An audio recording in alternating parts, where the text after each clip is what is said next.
Esto es Sobremesa, un podcast en el que los historiadores Pablo Garchunov y Roy Ora conversan sobre pasado, presente y futuro.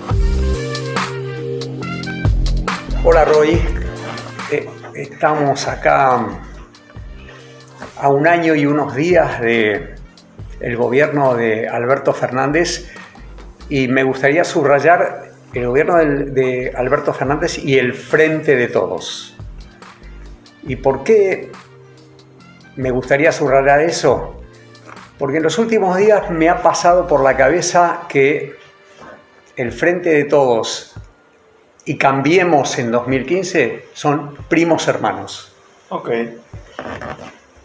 Rápidamente te digo qué quiero decir y empezamos a charlar. Sí. Porque los dos son coaliciones que no es lo más habitual en la historia argentina, digamos, me parece, después sí que podemos charlar. Es claramente inexistente en la historia del peronismo y los dos son coaliciones que se armaron para sacar a alguien del poder. Lo que los une es el espanto, ¿no? Entonces la historia del primer año de el Frente de Todos hubiera sido eso, hubiera sido la consolidación de eso, o no. Vamos a ver, digo, el contrafactual de cómo le hubiera ido es difícil, es imposible. Si no hubiera aparecido la pandemia. Pero si por un momento uno pudiera imaginar que la pandemia no existía, no llegaba, el Frente de Todos tenía un problema, y era que para Cambiemos ser una coalición era algo más acorde con la historia, si querés, de las fuerzas que lo componían, del radicalismo, por ejemplo. Pero en cambio, para el Frente de Todos es una ruptura con el pasado. Y Alberto Fernández tiene que gobernar en medio de una ruptura del peronismo con el pasado. ¿Qué quiere decir ruptura? Quiere decir un pasado en el cual lo que uno espera es que el peronismo sea gobernado por un poder verticalista, por una jefatura indiscutida. Y abajo puede haber lío, sí, pero la jefatura es indiscutida. Sí. Entonces yo creo que la historia de este año es la historia de alguien que no tiene la jefatura, de un gobierno que es de coalición, por lo tanto totalmente inesperado cuando uno piensa el peronismo. Sí, sí, de acuerdo en eso. La política argentina es una política en la que las coaliciones no han sido tan centrales. La que rápidamente viene a la mente es la que llevó a De la Rúa al poder. Y para encontrar fenómenos similares hay que ir bastante más atrás, por ejemplo, a comienzos de la década del 30, ¿no? Claro, la concordancia. La concordancia. Y hay otras cosas, pero la política argentina tiene un rasgo muy idiosincrático que es su personalismo, ¿no? Sí, sí. Y eso en general se asocia a liderazgos muy fuertes. Sí, sí. Pasó en el peronismo, pasó en su momento también en el radicalismo, hasta que esas fuerzas dejaron de tener el caudal político suficiente como para gobernar, y entonces, bueno, en contextos en que las cosas se vuelven difíciles, hay que probar cosas nuevas, ¿no? Y eso es lo que le tocó hacer al peronismo, al Frente de Todos, ¿no? Sumar elementos heterogéneos, gente que hasta el día de ayer estaba peleada, para ofrecer una alternativa electoral superadora. Y te agregaría, con un Alberto Fernández que, a diferencia de Macri, no es el que tiene los votos, sí, lo cual hace la cosa más compleja, sí, y me lleva a mí a uno de mis juegos favoritos, que es la indulgencia. Sí. Es muy difícil lo que le tocó a Alberto. Sí, claramente. Era imposible que no lo aceptara, quiero decir, se debe haber sorprendido mucho cuando Cristina le dijo, sos vos. Sí. Pero era imposible que no lo aceptara, y lo acepta una situación política que me parece una especie de teorema de imposibilidad, ya sin la pandemia, y además le toca la pandemia. Sí. Sí, el hecho de que fuera que su candidatura a la presidencia fuera hecha pública por un tuit, ya nos está diciendo algo respecto a la gravitación de esa figura, ¿no? Sí, sí. Designado por otro a través de las redes sociales. Y bueno, quizás la pandemia ocultó este fenómeno por un tiempo bastante largo e incluso le dio la oportunidad de ponerse, como a muchos otros líderes de esta primera parte del año, mucho más en el centro del escenario, al comienzo con resultados positivos, con ventajas claras, pero hoy uno podría decir se vuelve a esa situación de tensión propia de esa coalición tan peculiar que desnuda, bueno, por una parte la debilidad de la jefatura, de quien ocupa la Casa Rosada, y eso es un dato que en un minuto quizás tengamos que decir algo, pero también a lo largo de este tiempo yo creo también hemos observado que quien fue su principal valedora, Cristina, sí, no es tan poderosa como parece. Eso me parece muy central. Sin embargo, me choca con un fenómeno, con algo que ocurrió la semana pasada. Déjame partir un segundo un poquito más atrás. En este diario tiene un podcast Andrés Malamud, Sí. ¿no? Junto con María Esperanza Con María Casulo. Esperanza. Y Andrés dice que hay una buena división del trabajo en el Frente de Todos. Esto es, Cristina se ocupa del pasado y del futuro. Sí. El pasado es el relato más la impunidad. Sí. Y el futuro es construir poder para la cámpora. Y en el medio está el presente, y del presente le dice, ocupate vos. Lo que yo vi la semana pasada en un acto, en el acto en La Plata, Sí. es una Cristina que me perturba en términos de lo que estamos describiendo y en términos de imaginar un final feliz para Alberto Fernández, que es que ella se ocupó del presente y se ocupó de un programa para el presente.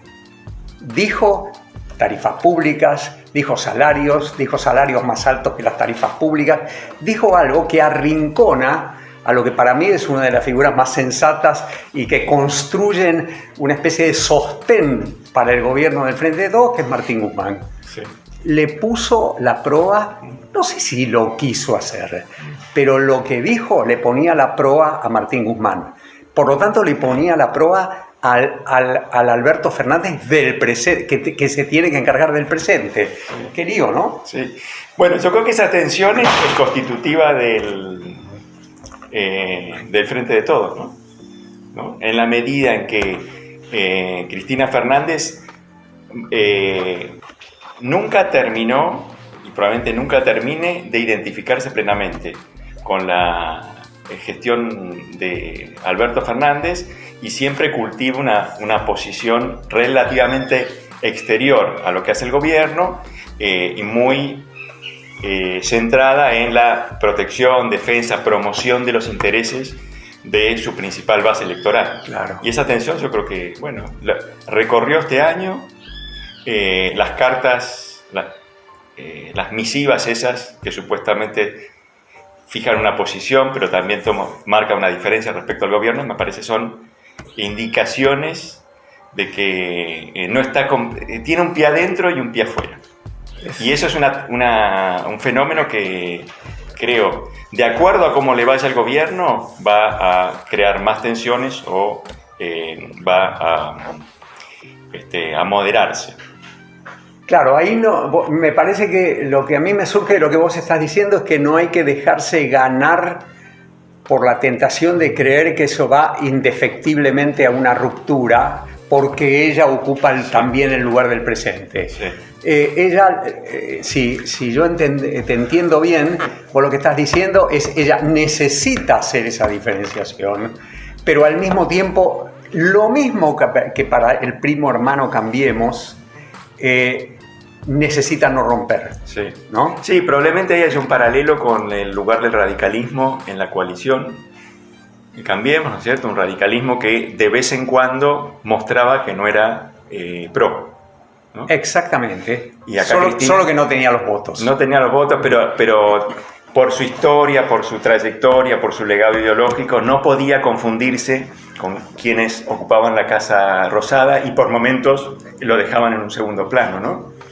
Entonces yo creo que acá esa tensión también es constitutiva y bueno, y es propia de una coalición poco estructurada, ¿no? Sí. Donde presidente y vicepresidente no siempre se ponen de acuerdo para decidir. Totalmente. Donde hay mensajes a veces crípticos y donde, bueno, el escenario, la suerte de la Argentina va me parece a mí, marcar mucho de qué manera va a terminar esta historia de un acuerdo contra natura.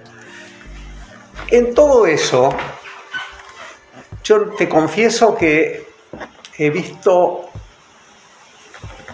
a Alberto Fernández como un hombre desorientado, confuso,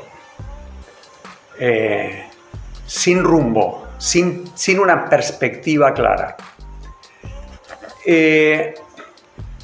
Ahora, la pregunta que a mí me hago es, en esta complejidad que estamos describiendo, ¿es posible que este hombre tenga una perspectiva clara? ¿O de pronto su destino es navegar en las aguas procelosas estas que estamos analizando y durar es una virtud, quiero decir. Durar, quiero decir, con el frente armado y con una cosa que no es menor, y estamos entrando en el 2021, durar de pronto manteniendo el resultado electoral o aún incrementándolo un poco, si las cosas le salen bien o razonablemente bien, de 2019. Entonces, si una cosa como esa ocurriera, toda la confusión y desorientación que yo veo en Alberto, sí, se va a convertir en una cosa de... Y bueno, yo me proponía llegar a un lugar, ese lugar es mediocre y humilde, pero más o menos voy en esa dirección. Sí. Bueno, ha durado un año y desde el comienzo no estuvo muy claro en qué dirección iba. Algunos dicen su principal logro es que ahora que estamos cerca de las fiestas, y siempre vuelve el tema del así llamado estallido social, en este año en particular se habla mucho menos de eso. Es decir, es una administración que, creo yo, no puede exhibir logros demasiado evidentes, que no ha seducido ni siquiera a sus votantes o a sus militantes, que cada 2 por 3 se interrogan sobre si las cosas van en la dirección correcta. Pero bueno, sí, al menos tiene el mérito de que vamos a entrar al segundo año, de hecho ya entramos al segundo año, y esa alianza electoral no se ha roto y promete seguir funcionando, ¿no? Sí, sí, con todas las dificultades y toda esa sensación de que camina al borde del precipicio todo el tiempo, pero que las fuerzas que componen el frente, como saben que no pueden romper, a menos que haya una especie de alguna situación crítica e inesperada, pueden estar caminando al borde del precipicio todo el tiempo y durar y llegar a las elecciones y ganarlas o empatarlas, y entonces las cosas seguirán así, y puede ser que sea eso. Sí. Puede ser que no le tengamos que pedir peras al olmo, quiero decir. Sí, es un poco decepcionante esto, pero bueno, yo creo que el peronismo en los últimos años aprendió algo, ¿no? Y es que si se divide, pierde. Entonces esa enseñanza seguramente opera mucho, está muy presente todo el tiempo, obligando a todos a gestos de moderación. Es interesante porque creo que estamos diciendo que tenemos un sistema político de 2 coaliciones que se llaman si se dividen, pierden. Sí, en los 2 casos. ¿No? En los 2 casos. Bueno, pero al menos tenemos un sistema político. En América Latina están estallando los sistemas políticos alrededor todo el tiempo, y aquí lo que estamos describiendo es una situación de fragilidad, pero no de inevitable ruptura, ¿no? Sí, sí, quizás es un logro modesto, visto en una perspectiva más amplia. No es trivial, no es insignificante, pero es decepcionante en la medida en que con este escenario la idea de que la Argentina va a tener un futuro mejor que el de sus últimos años es difícil, ¿no?